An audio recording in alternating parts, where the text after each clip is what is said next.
This is an unboxing video of a book that I've received. So I'm just going to open it and see what is this. I know roughly what is it, but let's open and see. Okay, I've now opened the sellotape and look, a book which is pink. What is this? Cambridge. It's a spiral bound binding, spiral binding. A puzzle. Oh, Interstellarum Deep Sky Guide Desk Edition by Ronald Stoyan and Ove Glan. Oh, that's the book I wanted. It's an atlas. I've ordered this is the Deep Sky Guide. The Deep Sky Atlas I've ordered also. The guide, every page of it corresponds to a page in the atlas. So I wanted always to know how the objects look in the sky actually, because the photographs, astrophotographs, really can be misleading. And I wanted to see how they actually look, the objects in the sky, and if an observer like me draw a drawing of them, how they will look. So this is a good thing for that. Oh, lovely, look. Page after page of drawings and actual pictures. Astrophotographs. Oh, I love this thing. That's the Oval Nebula. Oh. NGC 919474. Oh, M97. Oh, that's lovely. M108. And this is how it looks through the view. The good thing about this book is that it tells you, let me just look at it and just tell you. It tells you how the object will look and what aperture it will show you. So it's not going like this American telescopes and books, 16-inch telescope. There is more 4-inch telescopes, an 8-inch telescope like a normal Meade or Celestron Schmidt-Cassegrain, and then 12-inch telescope. So you can see here the objects which are visible in this 4-inch telescope. The number of the open clusters, for example, is this amount, 8-inch ones is this amount, and visible in 12-inch ones, which is the Skywatcher SkyMax or FlexTube 12-inch or 30p is that. Yeah, 300 millimeter. Yeah. So really good book in that. This is a desk edition. I heard there's a field edition. They were quite expensive compared to this. I paid around £50 for this. The field edition, they say that if you take it to the somewhere that outdoors and it gets dew covered or gets wet, when you bring it home, just wipe it, it goes dry again. It's kind of plasticky material. But anyway, I'm not going to take these books out. Practically in the dark, what's the point of having a book? You cannot really use a book in the dark. And most of these pictures have red colors in them. If you use a torch, red torch, for dark adaptation, you don't want to use other colors. You practically will not see anything. Red on red, nothing will be visible. So desk edition looks a good choice in this sense, unless I'm totally wrong.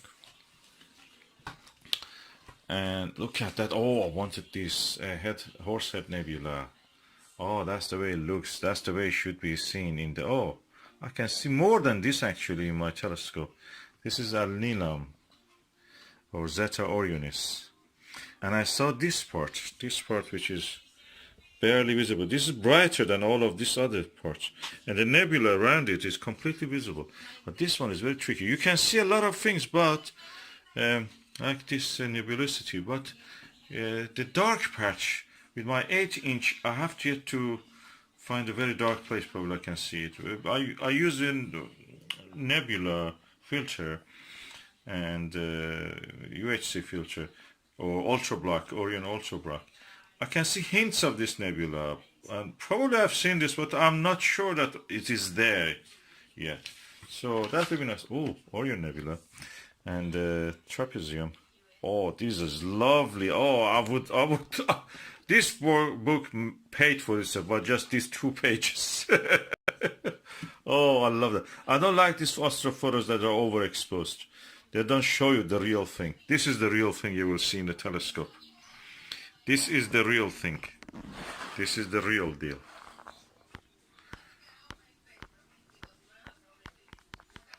Oh, I'm so happy I got this. This is what you will see if you use astrophotograph. Simplest astrophotograph will show you this part. And this one you only see it visually. In photographs you don't see this part. Rarely you can see it. I've done a few things and you can see this part. But usually it gets overexposed. And this is overexposed image that you see in the astrophotographs. Of course this is a negative. Positive one will show background is black and the rest of it is colorful. So in a sense, having the visual sketch made by somebody who observed at the telescope and is written what telescope they have used. 14-inch telescope here they have used 200 times magnification. Oh, I love this book. That page for it made my... Oh, Rosetta. That's the way you see Rosetta Nebula. Oh, I was playing with a photograph of the Rosetta today, just modifying with the software. Man, look at this. This is there. This is what you will see if you use the telescope of the... Oh, that's visible in 16-inch. So I don't think you can see all of that in this 12-inch telescope. Well, anyway, number one, yeah, visible in 4-inch telescope, the brightest stars surrounded by this nebulosity. And Rosetta Nebula also will be visible. Yeah, you can see hint of it.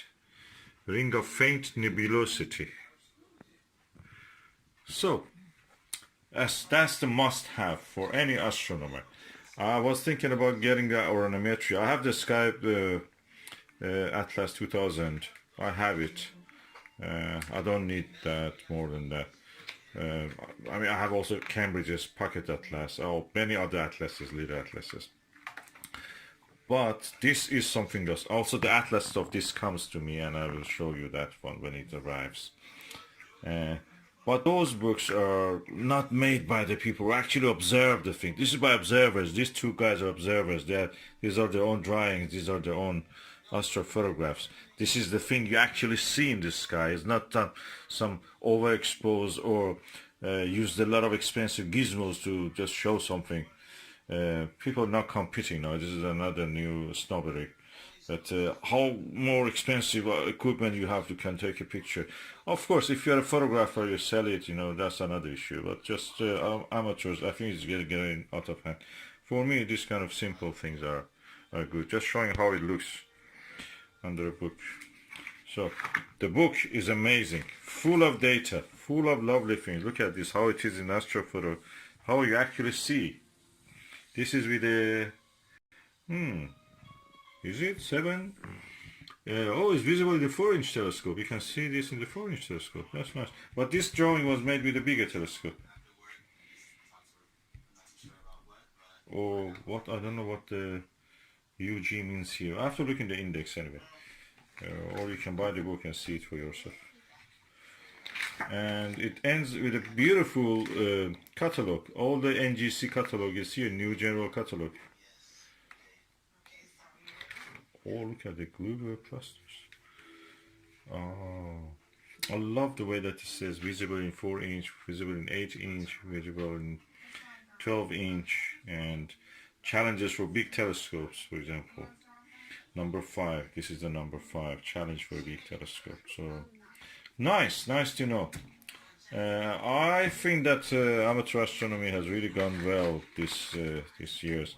Makes it challenging for everyone because you think that everything is discovered. No, everything is not discovered. Simply because not everybody is yet observing the sky. Not everybody is yet born. There are many things to be discovered yet. Believe me. I know it because I've discovered things. Oh, by the way, I forgot to tell this about the second hand. First hand book of it is £100 or more. So, damaged is written. So what damage, I don't know, is just leave it here.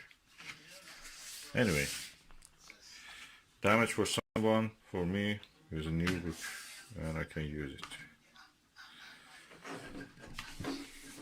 it. This book is new. I think published 2018 or 19.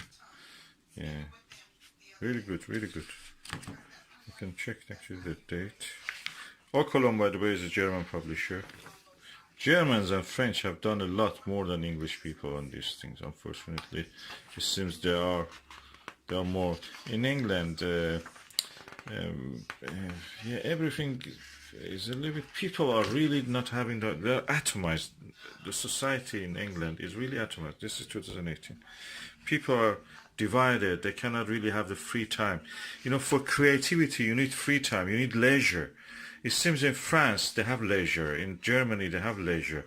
They have that job security. Here you don't have these things, unless you're on benefit or something. Which you, practically, if you're on benefit, you will not be doing much, useful things. There are a few people who want benefit in the YouTube even. I don't want to tell Rickman Man and others probably. I don't know Vivi in the allotment, Vivi, what Vivi did next. But it's just my guess. I'm not sure about any of this. What I'm saying is that we have lost creativity since we publish a lot, but not much material in this. This kind of encyclopedic works always comes from French, German writers and publishers.